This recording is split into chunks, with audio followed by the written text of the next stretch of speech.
and welcome to this video as we talk about St. Thomas Aquinas and his teaching on fasting in the Summa Theologica.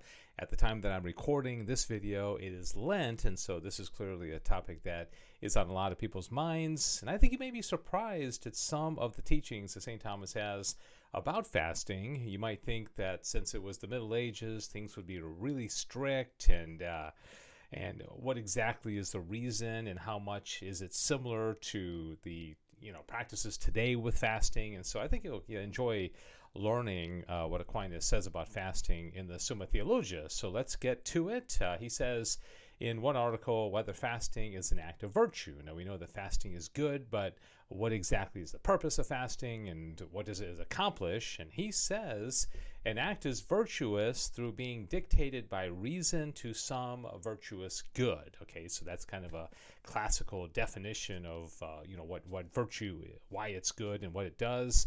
Now, this is consistent with fasting because fasting is practiced for a threefold purpose. Okay, so the first, in order to bridle the lusts of the flesh, wherefore the Apostle Paul says, in fasting and chastity, since fasting is the guardian of chastity, for according to Jerome, Venus is cold when Ceres and Bacchus are not there. That is to say, lust is cooled by abstinence in the meat and drink. Okay, so if we are able to control the passions of our palate, of our eating, we're more likely to have control over our other passions as well. Secondly, we have recourse to fasting in order that the mind may arise more freely to the contemplation of heavenly things.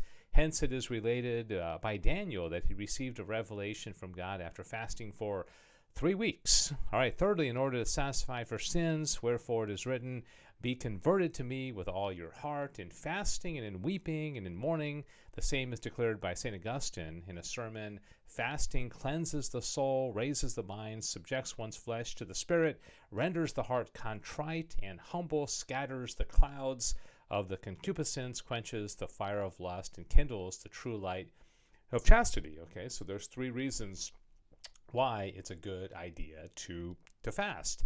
All right, is fasting a matter of precept? A precept is a law. Does the church have a right to force us, I guess, in a sense, to fast? And Thomas says, and this is really interesting, just as it belongs to the secular authority to make legal precepts which apply the natural law to matters of common weal and temporal affairs, it so belongs to ecclesiastical or church superiors to prescribe by statute those things that concern the common weal of the faithful in spiritual goods. Now, this is when it gets really interesting. Now, it has been stated above that fasting is useful as atoning for the preventing of sins and as raising the mind to spiritual things. And everyone is bound by the natural dictate of reason to practice fasting as far as it is necessary for these purposes. He's saying this is natural law, that we naturally know that we have to fast and atone for sins and raise our mind up to spiritual things, okay? Natural law, not ecclesial law. Wherefore, fasting in general is a matter of precept of the natural law, while the fixing of the time and manner of fasting is becoming and profitable to the Christian people. It is a matter of precept of positive law established by ecclesiastical authority. The latter is the church fast, the former is the fast prescribed by nature. Isn't that interesting? That we naturally know that we need to fast. I don't think anybody talks about that these days. Whether all are bound to keep the fast of the church. Now you might think, medieval age, and of course Aquinas is going to say, yeah, everybody's got to fast. He's a little more lax than I expected him to be. As stated above, the general precepts are framed according to the requirements of the many. Wherefore, in making such precepts, the lawgiver considers what happens generally and for the most part, and he does not intend the precept to be binding on a person in whom, for some special reason, there is something incompatible with observance of the precept. Yet discretion must be brought to bear on the point.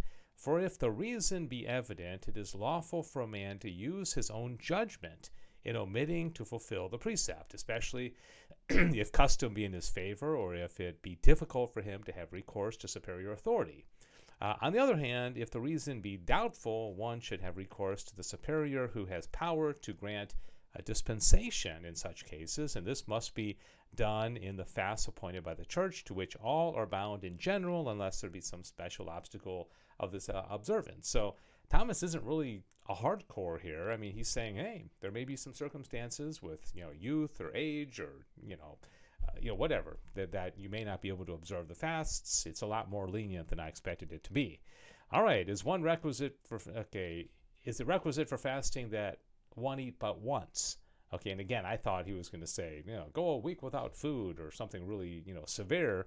And he says, fasting is instituted by the church in order to bridle concupiscence, yet so as to safeguard nature. Now, only one meal is seemingly sufficient for this purpose, since thereby man is able to satisfy nature, and yet he withdraws something from concupiscence by minimizing the number of meals. Therefore, it is appointed by the church in her moderation that those who fast should take one meal in the day. Now, this has kind of become, one full meal and two other meals that are not equal to one meal. So we have made it a little bit more lax these days, but even back then, one meal, that's not that big of a deal. Okay, what time of the day should a person eat that one meal? And he says, should it be the 9th hour? Now, the 9th hour is 3 p.m. Okay, we're going to find that out. So he says, fasting is directed to the deletion and prevention of sin. Hence, it ought to add something to the common custom, yet so as not to be a heavy burden on nature.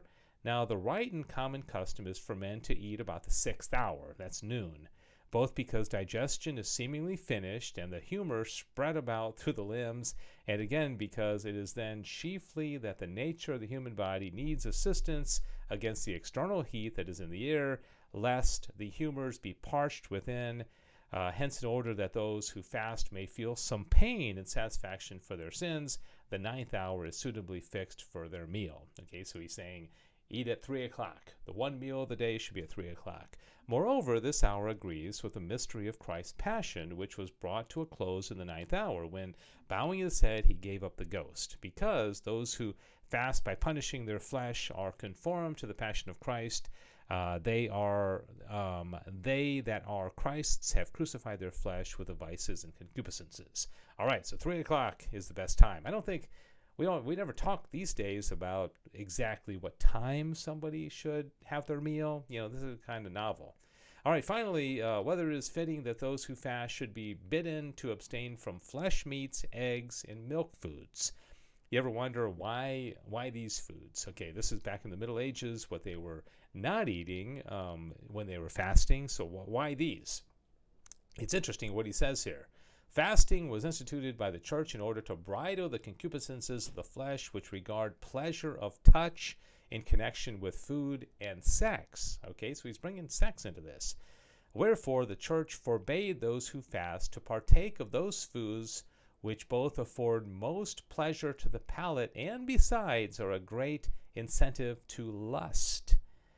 All right, such are the flesh of animals that take their rest on the earth, and of those that breathe the air, and the products such as milk from those who that walk on the earth, cows, and eggs from birds. For since such like animals are more like man in body, they afford greater pleasure as food and greater nourishment to the human body, so that from their consumption there results a greater surplus available for seminal matter, okay, which when abundant becomes a great incentive for lust. Hence the church has bidden those who fast to abstain especially from these foods. Did you ever know that? There's actually a sexual component, according to, the physiology that Thomas is explaining here. This is not something that I think has continued in the church, or this reasoning. I've never heard it before, but this is how Thomas was explaining why you wouldn't have meat, you wouldn't have eggs, and you wouldn't have milk during the fasting times, okay? Quite interesting. Okay, well, that's the St. Thomas Aquinas teaching on the virtue of fasting in the Summa Theologica. Don't forget, I teach a class on the entire Summa. It's called Study the Summa. If you want to jump into the class, it's going on right now. Just visit the website studythesumma.com and sign up. I'd love to have you in class. Thanks. God bless you.